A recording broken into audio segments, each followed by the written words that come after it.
While the crisis at the border worsens, it doesn't seem to be a huge priority for most Americans. Yeah, according to a new NBC poll, only 10% of Americans would vote for or against a candidate based solely on the border issue. Now, the NBC poll also says that the most important issue facing our country is threats to democracy. Joining us now to talk about what Americans care about most, with Election Day coming quickly, Florida State Representative and congressional candidate Anthony Sabatini and Project 21 member and attorney Sonia Morris. Election Day tomorrow, primary day tomorrow in Florida. Anthony, what do you feel that Floridians and Americans are most concerned about? Well, I got to tell you, I speak to a lot of people. We knocked 103,000 doors in our campaign, and immigration is almost always at the top of the list. Now, threats to democracy, depending on how you define it, I guess affects some people, but depends on how you're looking at it. When you're talking about sending the FBI to investigate parents who are going to school board meetings, for example, those on my side of the political aisle would consider that a threat to democracy and probably rank that significantly. Although those on the left think that anything the Republicans do is a threat to democracy. So that's probably why that metric is a high category. But inflation and immigration, energy costs are at the top of the list, not abstract threats to democracy. Yeah, Anthony, you verbalized what I've been wondering when I saw that, threats to democracy. I mean, the immediate thing, oh, yeah, it's Trump. And then others are like, well, wait a minute. It's utilizing the FBI in a way that it's Joe Biden's police force. So it depends on how. But I guess a big question, Sonia, is what is motivating people to turn out this fall?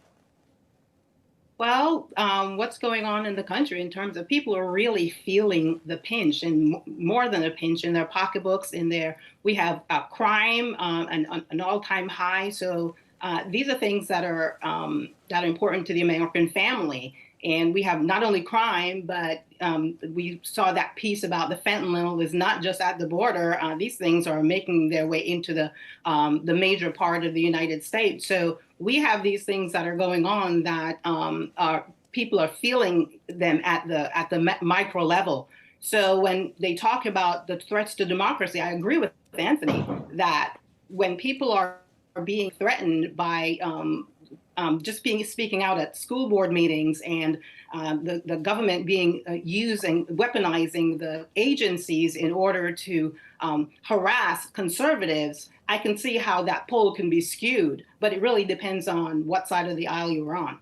Yeah, and Congressman, while the GOP, including yourself, is on the hunt for what we're calling Red November, the hunt for Red November, it looks like things are actually turning out better than expected for President Biden. Now, 42% of Americans say they approve of President Biden. Now, that's up from the low 30s just a few months ago. To what do you attribute that change?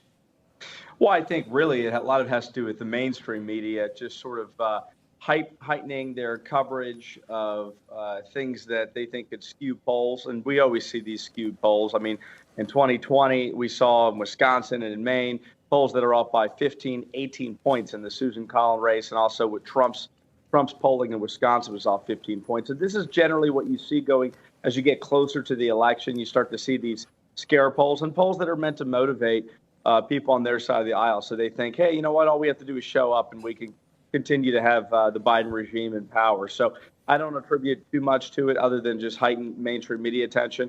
The real poll, of course, is how people are going to be voting on Election Day. And this is going to be an election of change. People want change right now. Bad things are happening. The middle class is being systematically destroyed and stymied, and people don't like it. So I think you're going to see something very different from those polls come November. All right, Anthony, Sonia, if you'll stick around, please.